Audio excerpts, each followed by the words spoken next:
What if the exercises everyone's doing in the gym are building strength in positions you'll never actually use? Farmers a century ago had unbreakable bodies, zero access to gyms, and strength that translated to everything they did. The secret wasn't muscles in isolation, it was movement patterns that prepared their bodies for real work. 4 specific patterns they repeated every single day, and you can replicate every one of them. So why does modern gym training leave you strong on paper but weak when it actually matters? And what are the exact movements farmers use that most people never train?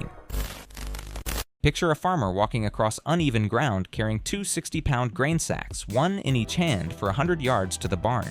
No straps, no rest, just raw grip strength, core stability, and the ability to keep moving under load. That was daily life, and it built a kind of strength that bench pressing will never touch. The loaded carry is the most underrated movement in fitness. You pick up something heavy in each hand, and you walk. But what's happening inside your body during that walk is anything but simple. Your grip is fighting to hold on to the weight with every step. Farmers developed grip strength that lasted because they carried things for minutes at a time, not seconds. Your core is bracing to keep your spine stable while the weight tries to pull you sideways. Every time your right foot hits the ground, the weight in your right hand wants to tip you to the right. Your obliques and deep core muscles fire to resist that pull and keep you upright. This is real core training, not crunches on a mat, but your entire midsection working to stabilize your body under a shifting load. By the way, those obliques that run down the side of your midsection, they're also responsible for rotational power, the kind modern gyms tend to skip over. We'll get to that movement pattern in just a second, but first, let's finish this one. Your shoulders and traps are holding the weight in position. The longer you carry, the more those muscles have to work, just to keep your arms from being pulled out of their sockets. Farmers didn't need to do shrugs in a gym. Carrying feed sacks all day built traps that could handle serious load. Grab a pair of moderately heavy dumbbells or kettlebells, something that feels challenging to hold for more than 20 seconds. Stand tall, shoulders back, and walk 40 to 60 yards without stopping. Your arms hang straight down at your sides. No shrugging your shoulders up, no leaning forward to compensate, just walk with control. Now let's talk about that rotational power I mentioned.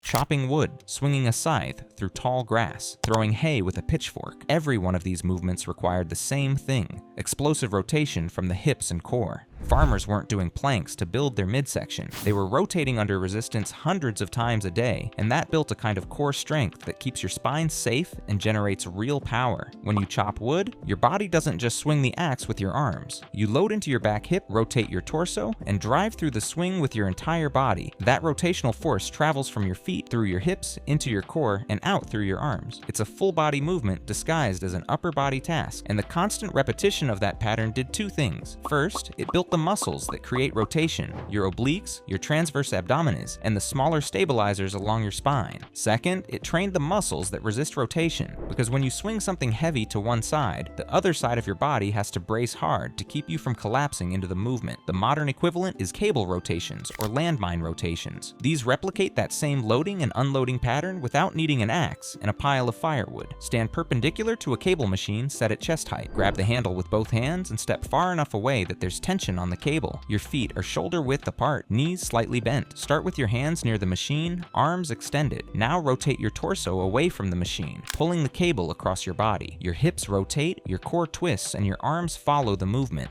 That eccentric phase, resisting the pull of the cable as you come back, is where your obliques really light up. Do 10 to 12 reps per side for 3 sets. And if you don't have access to a cable machine, use a resistance band anchored to a sturdy post, or do landmine rotations with a barbell wedged into a corner. This movement fixes something most people don't even realize is broken. Your core isn't just for flexing forward in a crunch. It's designed to rotate and resist rotation. When you train that function, your lower back stops compensating during everyday twisting movements. You generate more power in sport, and your posture improves because your obliques are actually doing their job of stabilizing your spine. Now, these movement patterns of carrying, rotating, lifting are powerful on their own. But before we move on, I want you to understand something vital. The people who stay lean, strong, and injury-free for decades have built bodies that are resilient, not just strong. That's the piece most people miss, and it's the entire focus of the blueprint I created. It's loaded with the overlooked exercises that build stability and mobility so you can keep getting stronger without those nagging aches holding you back.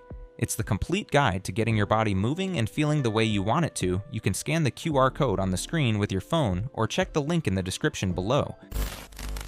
Farmers didn't just carry and rotate, they also lifted heavy, awkward objects from the ground to overhead. and that built explosive power most gym exercises never touch. Farmers didn't have the luxury of perfect barbells with knurling and balanced weight distribution. They lifted hay bales that weighed 50 to 80 pounds, feed sacks that shifted as they moved, and irregular objects that required their entire body to coordinate. And the motion was always the same. Start with it on the ground, get it to your shoulders, and sometimes push it overhead to stack it or load it onto a wagon. That ground to overhead movement is one of the most athletic, functional patterns you can train. It teaches your body to generate force from the ground, transfer it through your hips and core, and express it through your upper body. Every part of your body has to work together in sequence. If one link in that chain is weak, the whole movement falls apart. The modern equivalent is the dumbbell clean and press or sandbag, shouldering. Both replicate that same explosive pull from the ground, the catch at shoulder height and the press overhead. Start with a dumbbell on the ground between your feet. Hinge at your hip, grab the dumbbell with one hand, and explosively extend your hips and knees to pull it up. As it rises, drop under it slightly and catch it at shoulder height, with your elbow tucked in. From there, press it overhead until your arm is fully extended. Lower it back to your shoulder, then back to the ground with control. That's one rep. The power comes from your hips, not your arms. When you extend explosively at the bottom, you're using the same hip snap that farmers use to heave a bale of hay from the ground. Your arm just guides the weight into position. If you're muscling it up with your bicep and shoulder, you're missing the point. Do 6 to 8 reps per side for 3 sets. Use a weight that's challenging but allows you to maintain speed and control. This isn't a grind. It's an explosive, coordinated movement. If you have access to a sandbag, even better. Shouldering a sandbag from the ground forces you to adjust to a shifting, unstable load. You can't rely on perfect technique because the weight moves as you move. That's exactly what farmers dealt with every day, and it builds a level of real-world strength that dumbbells can't replicate. This movement builds power that actually transfers. Picking up a heavy box, lifting something overhead to put it on a shelf, getting out of a chair explosively when you're older. Your body learns to move as one connected system instead of isolated parts.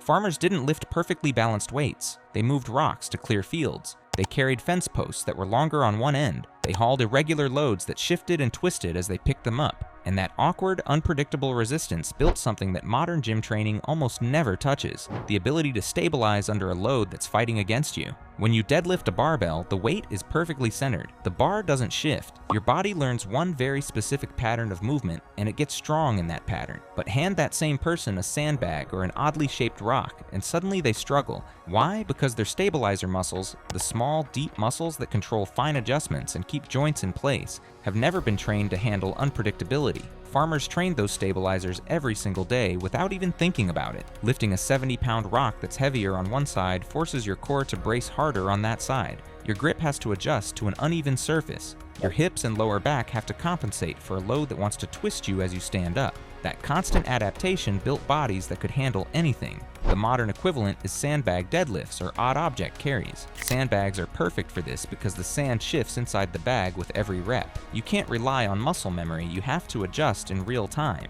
Place a sandbag on the ground in front of you. Hinge at your hips, grab the bag with both hands, and stand up by driving through your heels and extending your hips. The bag will shift as you lift it. Your core will have to brace harder to keep you stable. Your grip will have to adjust to the uneven load. Lower it back to the ground with control and repeat. Do 8 to 10 reps for 3 sets. Use a weight that challenges you but doesn't break your form. The goal isn't to max out. The goal is to teach your body to stabilize under an unpredictable load. If you don't have a sandbag, use a heavy duffel bag loaded with clothes or towels, or find a large rock or awkwardly shaped object and practice lifting it from different angles. The principle is the same. Force your body to adapt to something that doesn't cooperate. This is the movement pattern that builds real-world resilience. Your body learns that strength isn't just about moving weight from point A to point B. It's about controlling that weight through the entire range of motion, even when it's fighting against you. Modern gyms isolate muscles. Farmers trained movements. They built bodies that could carry, rotate, lift, and stabilize under real loads in real positions. And don't forget to check out that Reset Your Body blueprint in the description if you want the full system that makes all of this work even better. Your body will thank you.